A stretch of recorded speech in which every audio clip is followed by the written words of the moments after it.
Un nouveau jour s'est levé. Un continent s'est révélé. Pour nous, pour eux, pour lui, pour elle. L'heure est venue de dévoiler une nouvelle réalité. Vivons le jour, vivons la nuit, voyons le monde à l'infini. Rêvons d'avenir, de devenir ce que l'on souhaite, où que l'on souhaite. Partageons nos passions, écrivons nos succès, exprimons tout ce que l'on est. Avançons sans limite puisque le monde est là et qu'il nous ouvre les bras.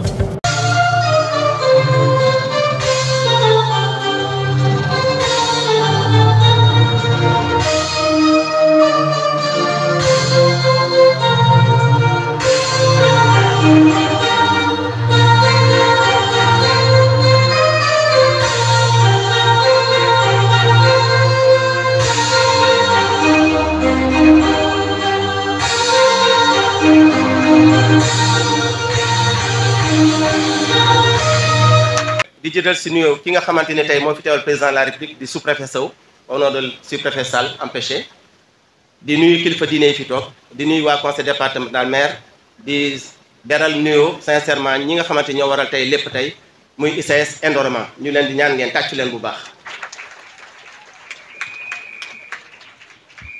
ay du yem ci boppu borom ndaxte kat ñun événement yi nga xamante ni ñoo dal suñu kaw suñu yoon nekku ci woon. mais seytaane bu ñëwee rek ñëw na day fattu xol yi dans la nuit donc du 2 au samedi 3 ay samba booy ñëw song suñu bloc administratif bi nekkoon fii sàcc ko comme ni ko monsieur Faye waxee vidéo projecteurs yeeg ventilateurs yi ordinateur portable yi lépp li nga xamante ni mënoon nañu ko jël dajji ko fort bi lañ jël yóbbu sàcc yóbbu li nga xamante ni moo doon matériel lourd mënuñ ci woon dara photocopieuse réseau nga xamante ni réseau rek ça coûte presque 1,6 million.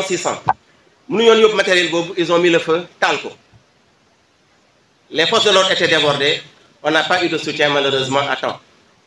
Si le se bin fini, xol jeex nañu rangoñi touru nañu ñi mënon joy xol joy nañu xol ndax jappon nañu école tejna samba boy fogon nañu ray nañu waye nak ci détermination wu corps professoral bi détermination administration bi nga xamanteni surveillant yi ak principal ñoo fa nek détermination élèves yi détermination parents d'élèves yi nga xamante ni président Aliou Fall moo fi nekk ñu taxaw yëkkatiwaat kaddu ni xale yi tey du bésub daanu tey la ñu gën a taxaw pour wan samba boy yooyu jam ngeen ñu mais ñu ngi taxaw ba léegi. ñu ngi nekkoon à une semaine c'était le lundi 5 juin ñu ngi nekkoon à une semaine composition wu élèves troisième yi ñu dajale école bi yëpp wan élèves troisième yi incha allah di ngeen def seen compo di ngeen def seen BFEM. xale yi donc gëm ko ñun ñu gëm ko suba ngoon guddi bëccëg lépp ñu taxaw pour que xale yi def seen composition yi mais aussi def seen BFEM lu mucc ayib. lu tax ñu remercier école élémentaire bu Daaru Khoudoss amuñu woon pour recevoir fii directeur Maguette Diop moo mettre à notre disposition l'école de Daaru Khoudoss donc fa lañ defee BFEM mais balaa boobu président Aliou Fall le lundi 5 juin bi ma gisee may dugg lycée Mboro ñu may jàppale mu gis mag ay équerre ay rames de papier yu ñu ma joxoon xolam jeex mu woo madame Sandrina Gomez expliqué situation bi madame Sandrina séance tenante elle a rendu compte à la hiérarchie le même jour ñu dépêché monsieur Bounamou Diouf et l'équipe de génie civil que franchement ma leen di ñaan ngeen tàccu leen. biñ fi ñëwee ñu ne ñu dañ leen di tabaxalaat bloc administratif ci lu mucc ay mois de septembre ñu def pose première pierre entrepreneur bi monsieur Abdou Fall mi ngi ni toog.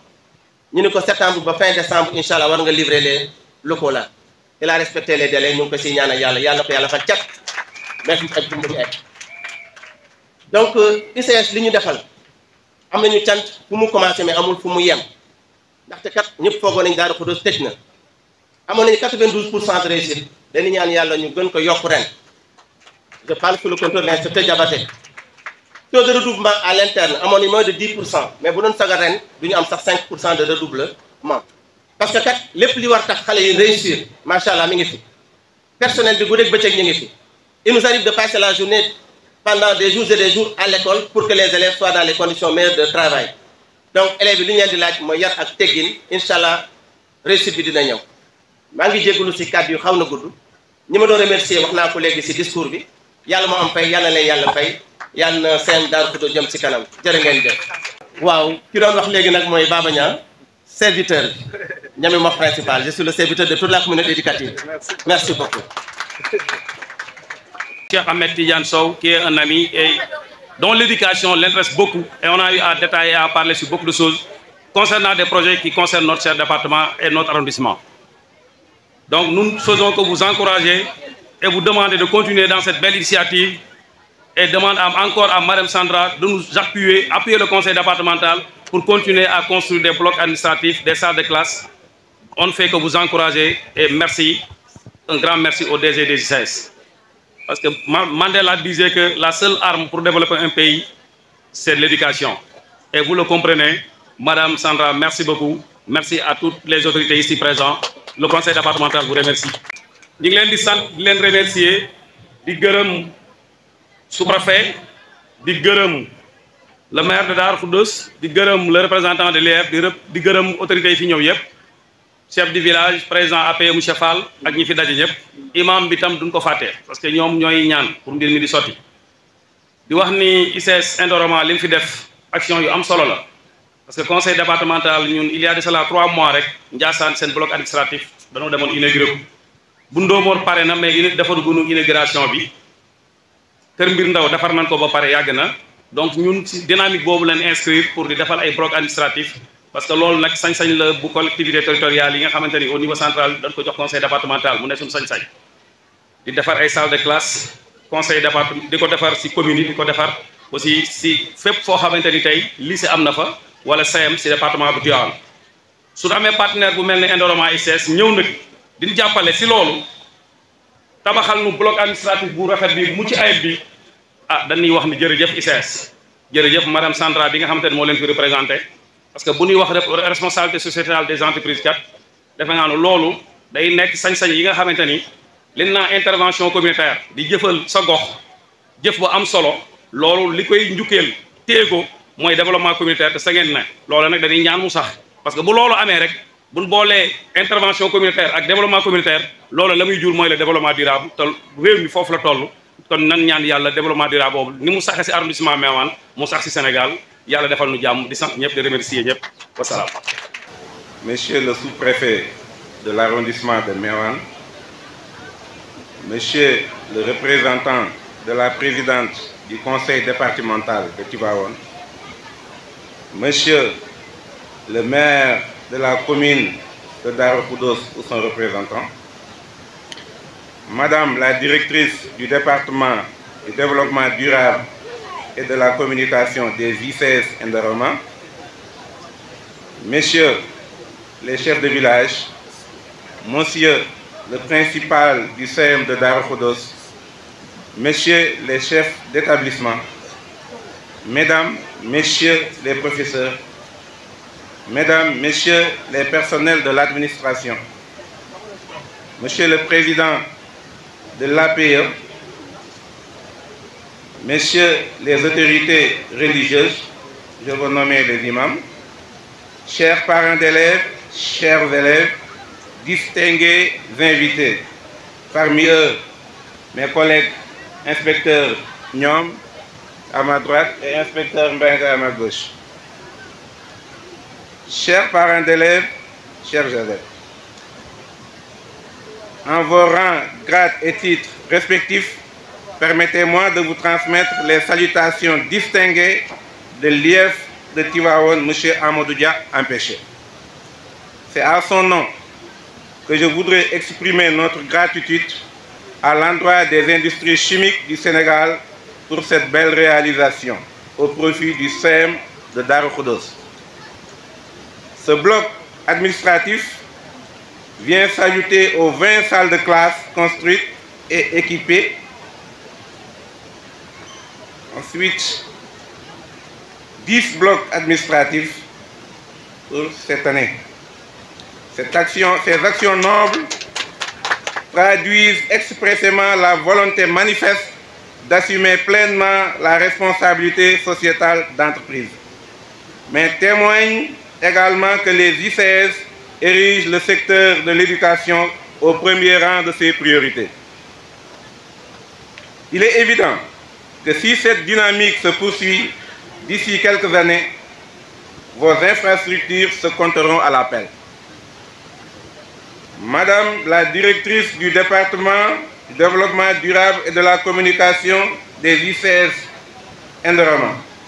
Je souhaite que vous étendiez vos actions à l'IEF de Tivaouane, qui a la mission d'assurer le pilotage de toutes les activités éducatives de la circonscription.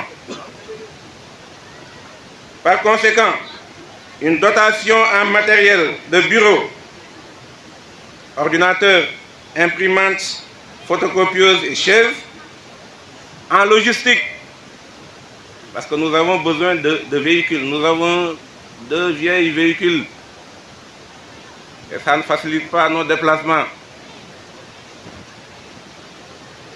Mais aussi la construction d'une grande salle de réunion équipée. Cela contribuerait à améliorer les performances des agents et la qualité du service.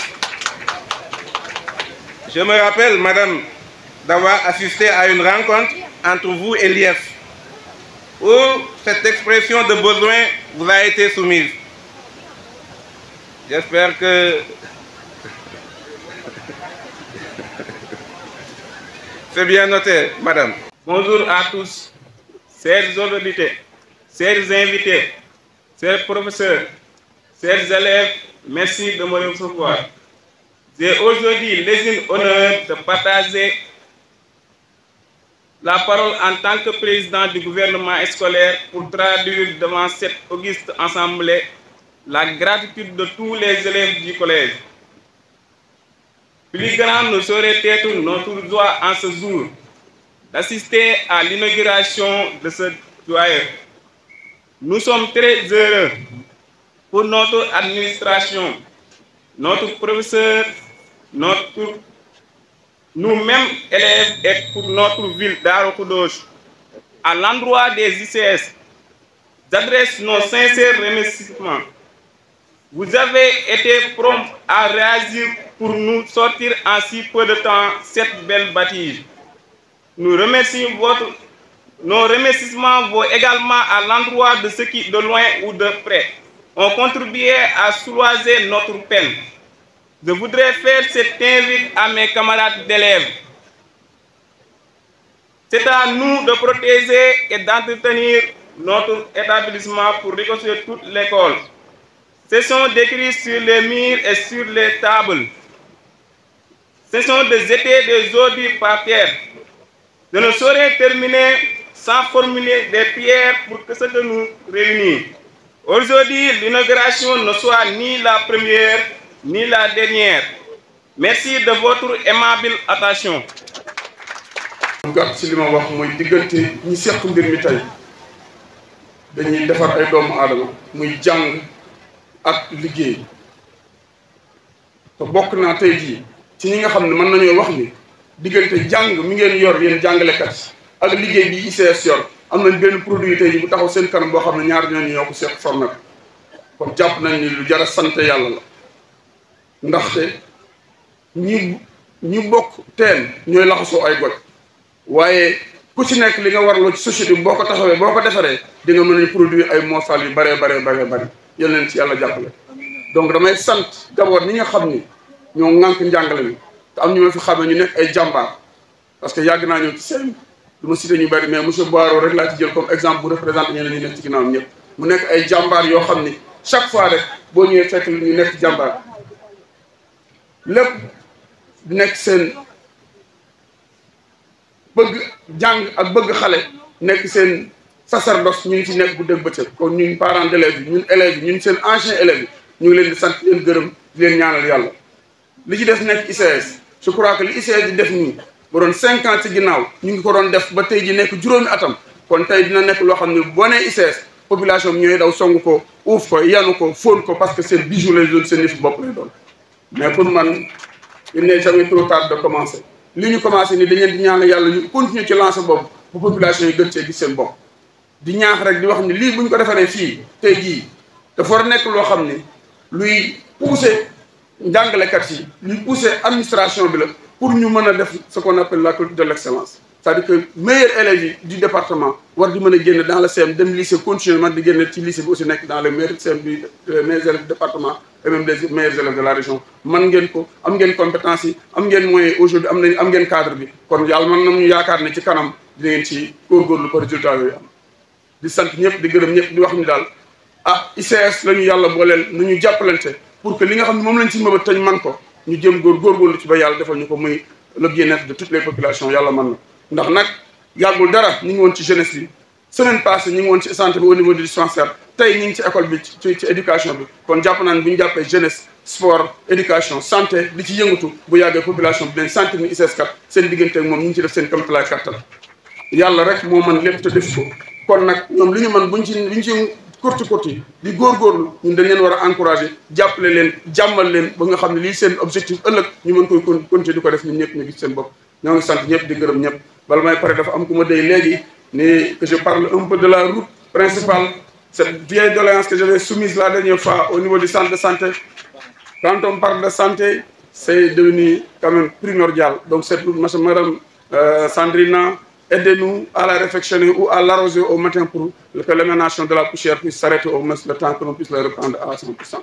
maa ngi sant ñëpp di gërëm ñëpp à continuer dans ces lancées tout en instaurant un dialogue continu avec les autorités municipales et les différentes composantes de la population pour une meilleure appropriation de l'entreprise qui devient aujourd'hui la sève nourricière des populations dans leur grande majorité.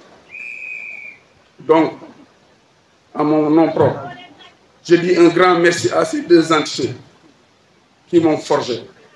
L'école sénégalaise par laquelle je suis passé, par les études pour devenir ce que je dis, et les instituts du Sénégal qui ont employé mon père et dont leurs mains ont financé mes études jusqu'à le terme. Donc voilà deux entités qui, par la grâce d'Allah, m'ont créé. Et je vous remercie très sincèrement. À la famille scolaire ici présente, et c'est l'ensemble de tous les acteurs qui sont dans le système éducatif, qui sont une famille scolaire. Je vous demande que ce budget soit bien entretenu et soit une source de motivation pour le culte de l'excellence dans le CM et dans le lycée dans le futur. Je voudrais terminer mes propos en demandant solennellement aux ICS de revoir la politique de recrutement et de stage. Aider nos enfants à faire de l'apprentissage encadré, des stages de perfectionnement et à compétences égales, et recruter-les en priorité. C'est par cette doléance que je termine en vous souhaitant une réussite totale dans toutes vos entreprises. Je vous remercie de votre aimable attention. Les élèves, leurs parents travaillent de façon directe ou indirectement avec les ICS. Donc on est vraiment des voisins, une famille, je dirais.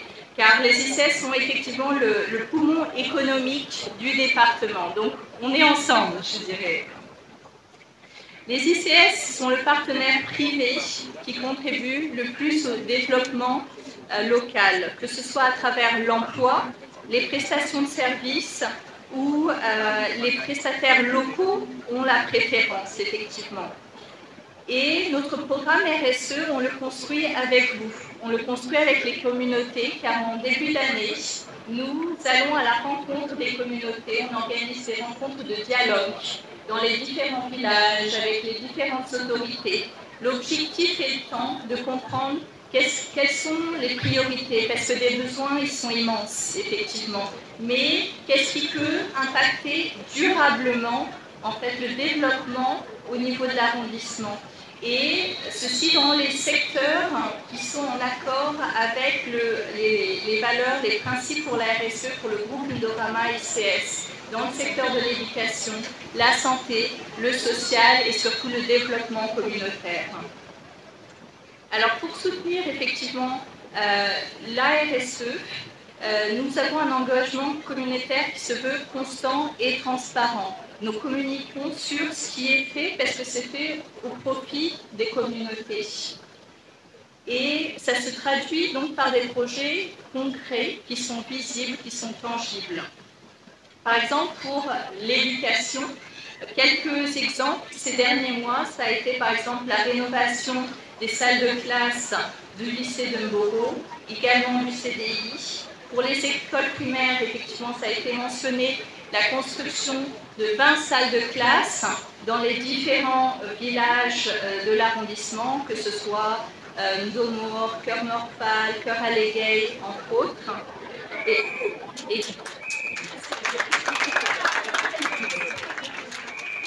Monsieur le maire de la commune de Darou Khoudoss, monsieur le représentant, la présidente du conseil départemental de Tivaouane, messieurs les chefs de village, madame la directrice chargée de l'environnement et du développement durable des ICS, monsieur l'inspecteur de l'éducation et de la formation de Tivaouane, monsieur le proviseur du lycée de Mboro, messieurs les principaux des collèges, messieurs les directeurs d'école, chers collègues, parce que moi aussi je suis un enseignant, chers parents d'élèves, chers élèves, c'est pour moi une grande joie et un grand honneur d'assister une fois de plus à une cérémonie d'inauguration d'un projet entièrement financé par les industries chimiques du Sénégal, Indorama. Aujourd'hui encore, nous allons inaugurer le bloc administratif du CM de Darou Khoudoss. Ce bâtiment, comme vous le savez tous, a été la cible de manifestants ignorants. Ils sont venus en ce lieu d'enseignement et d'éducation et ont tout brûlé. Je ne vais pas revenir sur les conséquences qui en ont découlé. Le principal, M. Nyon, l'a déjà fait. Mesdames, Mesdemoiselles, Messieurs, une inauguration représente toujours un moment de forte émotion. Il en est de même aujourd'hui avec ce temps fort autour de ce nouveau bloc administratif de notre CM.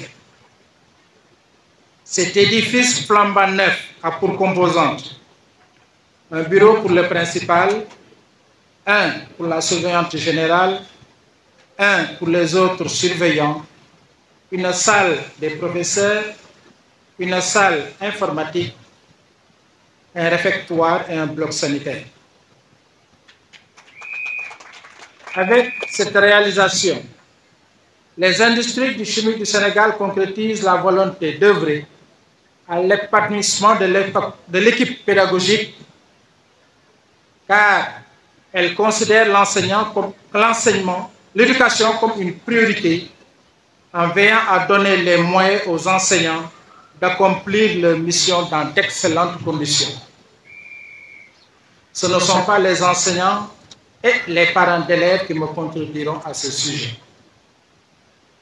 Je vais en profiter pour lancer un appel aux élèves, que dis-je, aux jeunes. Chers jeunes, le CM vous appartient. C'est votre outil de travail. Vous n'avez jamais vu un adulte venir dans le CM pour lui suivre des cours. Il est de votre devoir de vous approprier cette infrastructure et de pouvoir la protéger, car la violence n'a jamais résolu un problème. Permettez-moi, avant de terminer, de féliciter et de remercier une dame forte, courageuse, humble, honnête, disponible, toujours à l'écoute des populations et qui dit toujours la vérité. Je veux nommer la directrice chargée de l'environnement et du développement durable, Madame Sandrina Gomez. Madame Gomez, votre nom est tellement important que, même si vous ne savez pas, il faut essayer de bien le prononcer. Chef de village, waxat nga ko fële, waxaat nga ko fii, tagg nga Sandrina, wax nga lu baax ci moom, waaye nag war nga xam nu mu tudd. Kilifa dafa am nu ñu koy woowee, waaye bul wax Gomez xaw ma kan, déedéet. Képp ku la defal lu baax war ngaa jéem a xam turam pour mën ko prononcer prononciation bu baax. dama koy wax nag du dara ndax dañ ko defoon maa nekkoon keroog ca centre de santé ba ñu ñëwaat tey nga wax ko bugguma suba nga waxaat ko mi ngi tudd Sandrina Gomez. Je vous remercie de votre attention et vous donne rendez-vous demain au poste de santé de Mewan pour l'inauguration du logement de la sage-femme encore entièrement financé par les industries chimiques du Sénégal. la ma waxoon fële laay waxaat li ma waroon wax yépp ci olof nit ñi wax nañ ko mais jotaay yu mel nii ñu toog ak suñu ay doom nekk ak suñu ay jarbaat dañu war a toog ñu waxante. école du caaxaan benn mag daf ma doon wax naan ma jàng yàggul ñàkk a jàng moo yàgg. boo leen laajtee am na ñoo xam ne fexe nañ ba jël gaal yi dem Europe mënuñu faa am liggéey mënuñu faa am dara li ñu di laaj ay diplôme ma waxal leen ni kon jàng dafa xew. boo leen gisee kay def naka sudul noonu ci école bi monsieur Niang moomu ko monsieur Niang est-ce que jógul Podor sax professeurs yi est-ce que jógewuñu fu ngeen xamul mais yéen a dëkk Daaru Xuddoos yéen a war a tiitaroo école Daaru Xuddoos yéen a war a tiitaroo CMU Daaru Xuddoos ba tey jii yéen a war a nekk bouclier maanaam ñi nga xam ne tey bu ñu waree laal école ngeen leen école marché hôpital kenn waru ko laal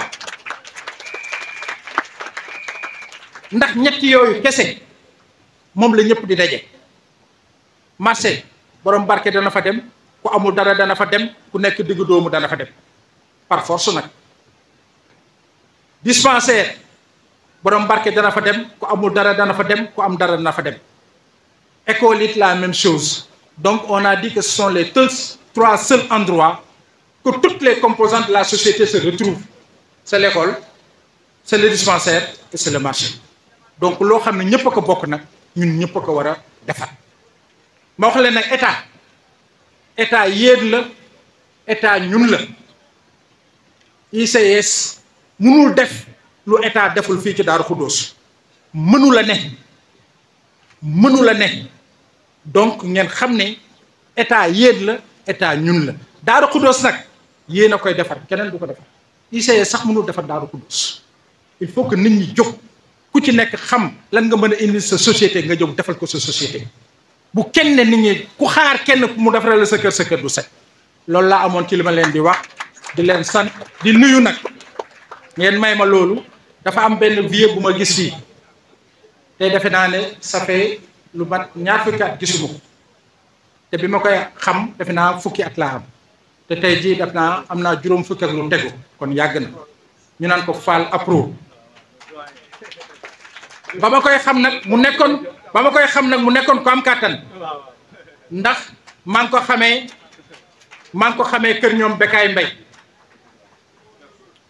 mu ñëw foofu ci papa Bekaay Mbay bu ñu naan Debbo Mbay mais lu mës a am ca kër ga mooy indi xam-xamam mooy indi dooleem boobu àddina nekkagul nii su ma ko fekkee fii nag dama ko mën a citer en exemple il n'est pas dit que quand on est griot on ne doit rien faire lui il a montré que être griot ne veut pas dire tendre la main c'est quelqu'un qui s'est toujours battu ba mel nii xale yi nag dañ ko war a jël exemple ne àddina liggéey ak baax loolu rek moo am solo jërë ngeen jëf.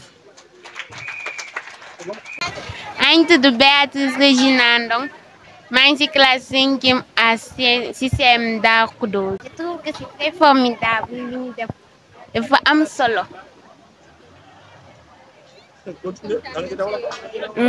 kontaan nañ ci ñu ñuy def nii te ñoo ngi leen di gërëm di leen di remercier pour que ñu continuer développer suñu dëkk bi apporter ay ressources yu baax ci dëkk bi. Je remercie les Indorama ICS pour tout le travail qu'ils ont fait pour qu'ils puissent continuer à développer la commune de Daaru Xuddoos encore et encore. Je m'appelle Béatrice Régina Ndong. Je suis de la classe de la 5e A au CEM de Daaru Xuddoos. Je les demande à ne plus recommencer ce qu'ils ont fait parce que ce n'est pas bien de faire du mal. Je les insiste aussi à essayer de pouvoir développer la commune de Darou. salaamaaleykum maa ngi leen nuyu ku nekk ci turam ak santam man la Mame Awa Tall dëkk Tivaouane di jàngee fii nii ci CEM Darou Khoudoss bi. maa ngi rafetlu liggéey bi nga xam ne ICS defal nañu ko fii parce que doon na loo nga xamante ne ñun élèves yi kontaan nañ si en plus dinañu yokk pour ñu gën a mën a jàng concentré wu te mbégte lay doon si ñun pour que ñun ñu gën a mën a jàng. maa ngi leen di dénk yéen élèves yi nga xamante ni manifestation su amee yéen ay prêt pour ñëw fii di yàq ngeen bàyyi ko parce que du suñu avantage te du sagu école bi. école bi yàgg na fi lool te kenn mësul yàq kon bu ñëwee ñun yàq rek day doon lu nga xamante ni lu ñaaw lay doon kon maa ngi leen di ñaan ngeen bàyyi loolu noonu rek parce que doonu lu rafet. Bonjour maa ngi tudd madame Hélène Ciss présidente commission éducation dama ñëwoon tey pour teewee inauguration bloc kii bi administratif bi ICS defal waa CMU Darou muy lu rafet li nga xamante ni luñ doon xaar ci ñoom la bu yàgg ba tey.